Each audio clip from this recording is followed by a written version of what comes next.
En México ha habido bastantes casos de feminicidios a lo largo de los años. Empecemos con 2018.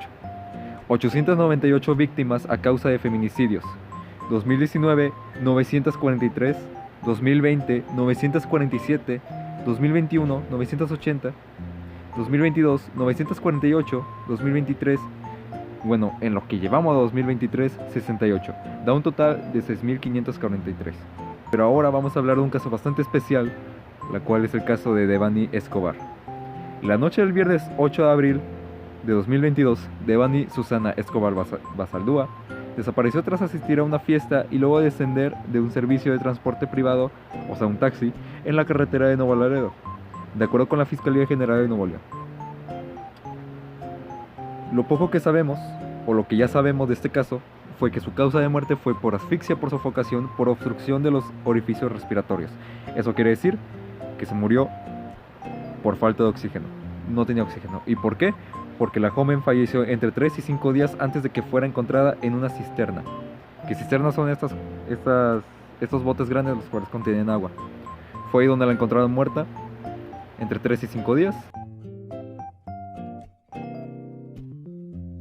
Hola, buenos días. Yo estaré tocando el tema de la negligencia médica y estaré hablando de los derechos vulnerados que el gobernador de Veracruz proporcionó al suministrarle agua destilada a niños que luchaban contra el cáncer.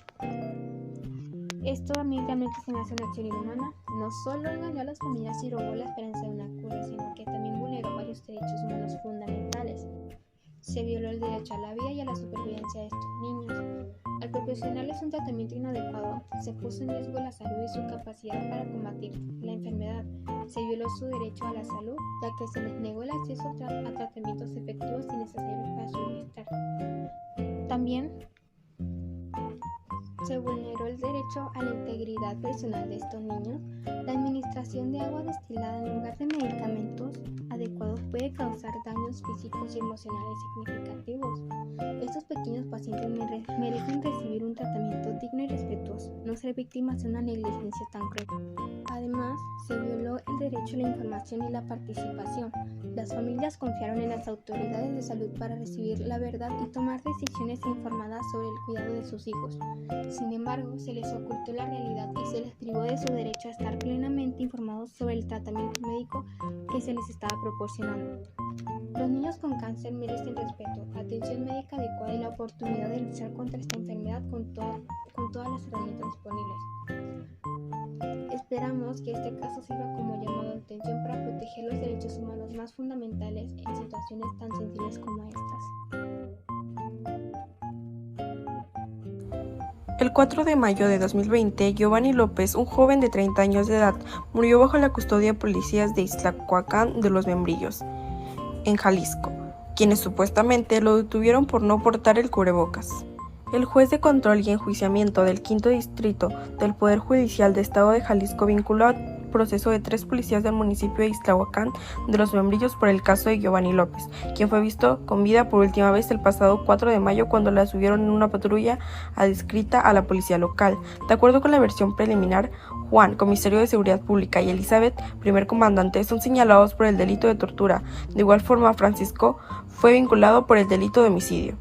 Los ahora vinculados fueron exhibidos en redes sociales por Enrique Alfaro, gobernador de Jalisco, el pasado 6 de junio, cuando fueron aprehendidos después de realizar las pesquisas correspondientes. Durante este suceso, los derechos humanos vulnerados fueron el derecho a la vida, el derecho a la integridad física y psicológica.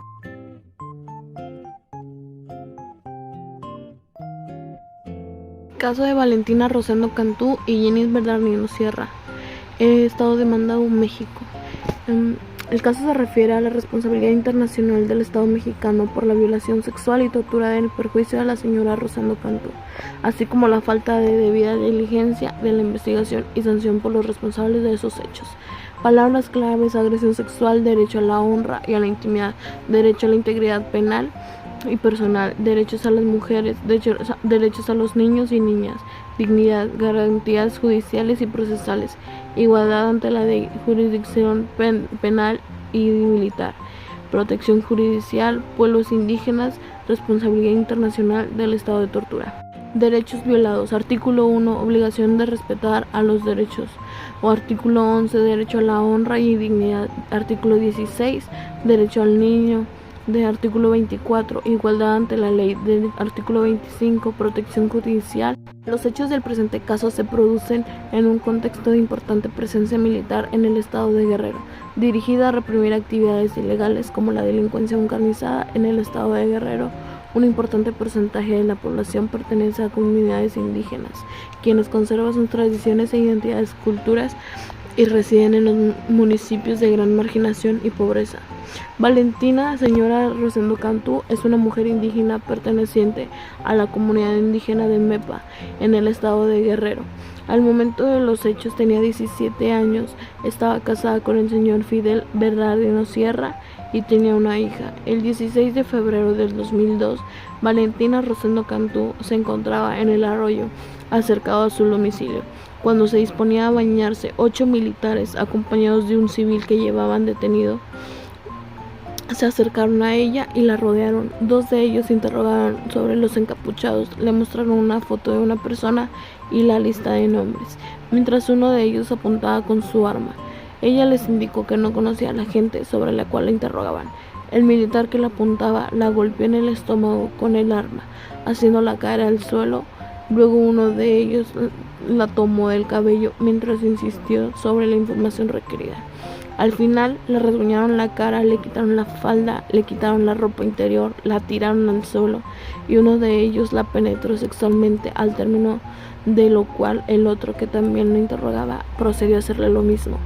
Tanto Valentina Rosendo Cantú como su esposo presentaron una serie de recursos a fin de denunciar los hechos y solicitar que se realicen las investigaciones necesarias para identificar y sancionar a los responsables.